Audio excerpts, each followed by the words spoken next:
ان کو بھی یہ پیغام اور یہ صورت ضرور پہنچائیں تاکہ وہ بھی اس صورت کو پڑھ کر اپنا مقدر سنوار سکیں، اپنی مشکلوں کو آسان کروا سکیں، اپنی حاجتوں کو اللہ تبارک و تعالیٰ کی بارگاہ سے پورا کروا سکیں۔ جان لیجئے کہ امام علی مقام کی شہادت تاریخ کے اندر ایک ایسی شہادت ہے کہ اس جیسی شہادت نہ پہلے کبھی ہوئی اور نہ ہی قیامت تک کوئی اور ہو سکتی ہے، کیونکہ حضرت امام حسین کے بارے میں نبی کریم صلی اللہ علیہ وسلم نے خود فرمایا کہ جب امام حسین رضی اللہ تعالیٰ عنہ کی پیدائش ہوئی، آپ کی ولادت ہوئی، تو تب ہی نبی کریم صلی اللہ علیہ وسلم نے ان کی شہادت کے بارے میں آگاہ فرما دیا۔ حضرت سلمہ رضی اللہ تعالیٰ عنہ بیان فرماتی ہیں کہ نبی کریم صلی اللہ علیہ وسلم نے ارشاد فرمایا کہ ابھی جبرائیل امین علیہ السلام نے مجھے یہ اطلاع دی ہے کہ میرا یہ فرزند سرزمین فرات میں شہید کیا جائے گا۔ میں نے جبرائیل علیہ السلام سے کہا کہ اس کے مقتل کی مٹی دکھاؤ، پس وہ مٹی لائے اور پھر وہ مٹی نبی کریم صلی اللہ علیہ وسلم نے سلمہ رضی اللہ تعالیٰ عنہ کو دی اور فرمایا کہ جب یہ مٹی سرخ ہو جائے تو سمجھ لینا کہ میرے بیٹے کو شہید کر دیا گیا۔ المومنین حضرت سلمہ رضی اللہ تعالیٰ عنہ بیان فرماتی ہیں کہ میں نے اس مٹی کو شیشے میں ڈال دیا اور جب امام علی مقام ارض کربلا میں شہید ہوئے تو وہ مٹی مدینہ پاک میں خون بن گئی تھی، اور جب میں نے اس مٹی کو خون بنتے ہوئے دیکھا تو مجھے پتہ چل گیا کہ آج امام علی مقام حضرت امام حسین رضی اللہ تعالیٰ عنہ کو شہید کر دیا گیا۔ فرماتی ہیں کہ دوپہر کا وقت تھا، میں اپنے گھر میں سوئی ہوئی تھی تو نبی کریم صلی اللہ علیہ وسلم میرے خواب میں تشریف لاتے ہیں۔ آقا صلی اللہ علیہ وسلم کا سر مبارک گرد آلود تھا۔ میں نے حضور صلی اللہ علیہ وسلم کی بارگاہ میں عرض کیا کہ یا رسول اللہ اس حال میں کیسے آنا ہوا؟ تو آپ صلی اللہ علیہ وسلم نے فرمایا کہ میرے بیٹے امام حسین کو آج کربلا کے اندر شہید کر دیا گیا ہے۔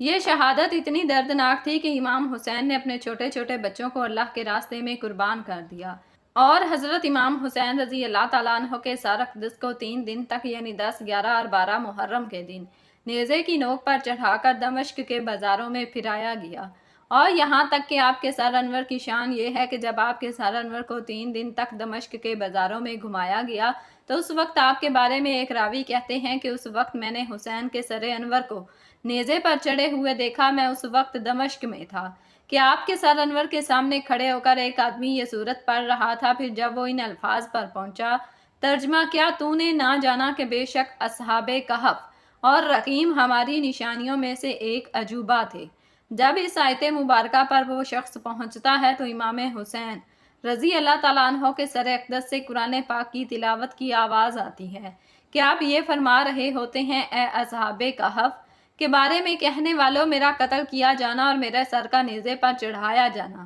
یہ اس سے بھی زیادہ عجیب تر ہے۔ کہنے والے کہتے ہیں کہ امام حسین کا قتل کیا جانا اور آپ کے سر انور کو تن سے جدا کر کے نیزے کی نوک پر چڑھانا، پھر دمشق کے بازاروں میں گھمایا جانا، یہ اصحاب کہف کے واقعے سے بھی عجیب تر ہے۔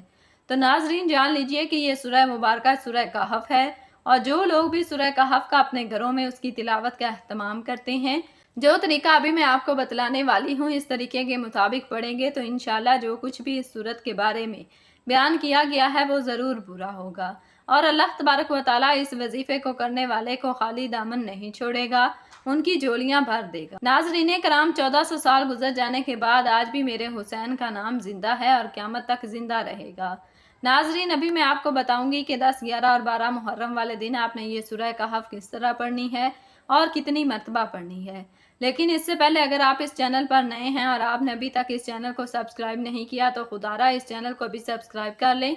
کیونکہ ایسے بہت سے وظائف، بہت سے اعمال آپ کے حوالے ڈیلی بیسس پر کرتے رہیں گے۔ اب عمل کیا ہے کہ آپ یہ سورہ مبارکہ 10، 11 اور 12 محرم کے دن آپ اپنے گھر میں تمام لوگ مل کر بھی پڑھ سکتے ہیں، اور ایک شخص بھی پڑھ سکتا ہے، اور پھر اس کے بعد اگر کچھ نیاز کا اہتمام ہو جائے، کچھ چیز کا اہتمام ہو جائے تو بہت خوب، لیکن اگر نہیں تو ویسے بھی آپ اس سورت کو ایک گلاس پانی کے اوپر بھی پڑھ سکتے ہیں۔ پھر اس پانی کو آپ اپنے سب گھر والوں اور بیوی بچوں کو پلا دیں۔ اگر آپ گھر میں نہیں تو تصور میں اپنے گھر کے اوپر دم کر دیں، اور اپنے بچوں کے اوپر بھی تصور میں دم کر دیں۔ اس کے شروع اور آخر میں درود ابراہیمی پڑھنا ہے جو ہم لوگ نماز کے اندر پڑھتے ہیں۔ اس درود میں حضرت ابراہیم علیہ السلام اور ان کی آل کا ذکر ہے، اسی طرح نبی کریم صلی اللہ علیہ وسلم اور آپ کی آل کا بھی ذکر ہے۔ گزارش ہے کہ آپ یہ وظیفہ ضرور کریں۔ اگر آپ 10 محرم کو سورہ کہف پڑھتے ہیں تو 10 مرتبہ سورہ کہف اور اس کے اول آخر 10 مرتبہ درود ابراہیمی پڑھیں۔ اگر آپ 11 محرم کو یہ سورت پڑھتے ہیں تو 11 مرتبہ درود ابراہیمی اور 11 مرتبہ ہی سورہ کہف پڑھیں۔ اگر آپ 12 محرم کو سورہ کہف پڑھتے ہیں تو 12 مرتبہ اول آخر درود ابراہیمی ضرور پڑھنا ہے، اور اس کے بعد ہر جمعۃ المبارک کو ایک مرتبہ سورہ کہف اور پڑھ لیا کریں تو ساری زندگی کے لیے پریشانیوں سے محفوظ ہو جائیں گے۔ ناظرین کرام، اس عمل کے بعد اللہ تبارک و تعالیٰ سے جو بھی مانگیں گے اللہ تبارک و تعالیٰ ضرور عطا فرمائے گا، اور اس وظیفے کی برکت سے انشاءاللہ آپ کو کبھی مایوسی نہیں ہوگی۔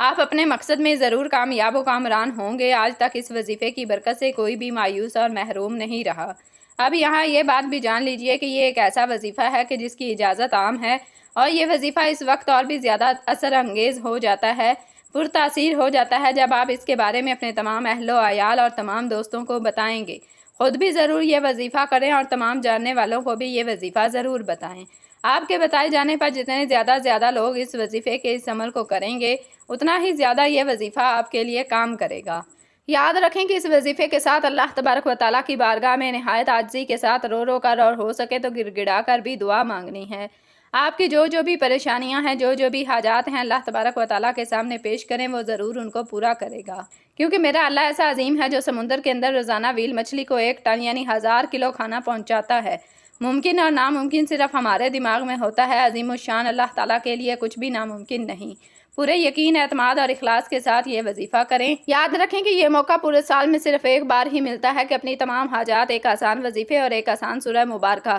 یعنی سورہ کہف کے ذریعے اللہ تبارک و تعالیٰ سے پوری کروا لیں۔ اللہ تبارک و تعالیٰ سے دعا ہے کہ اس مبارک اور حرمت والے مہینے اور تعظیم والے دنوں کی برکت سے ہم سب کی تمام پریشانیاں، مصیبتیں اور تکلیفیں دور فرمائے، آمین یا رب العالمین۔ دعا ہے کہ رب کریم میرا سنانا اور آپ کا سننا اپنی پاک بارگاہ الہی میں قبول و منظور فرمائے، آمین۔ محترم ناظرین، اپنے رزق میں برکت، وسعت اور کشادگی کے لیے اللہ تعالیٰ کے 99 ناموں میں سے ایک نام کمنٹس میں ضرور لکھیں۔ اللہ تعالیٰ ہم سب کا حامی و ناصر ہو، آمین۔ السلام علیکم ورحمۃ اللہ وبرکاتہ۔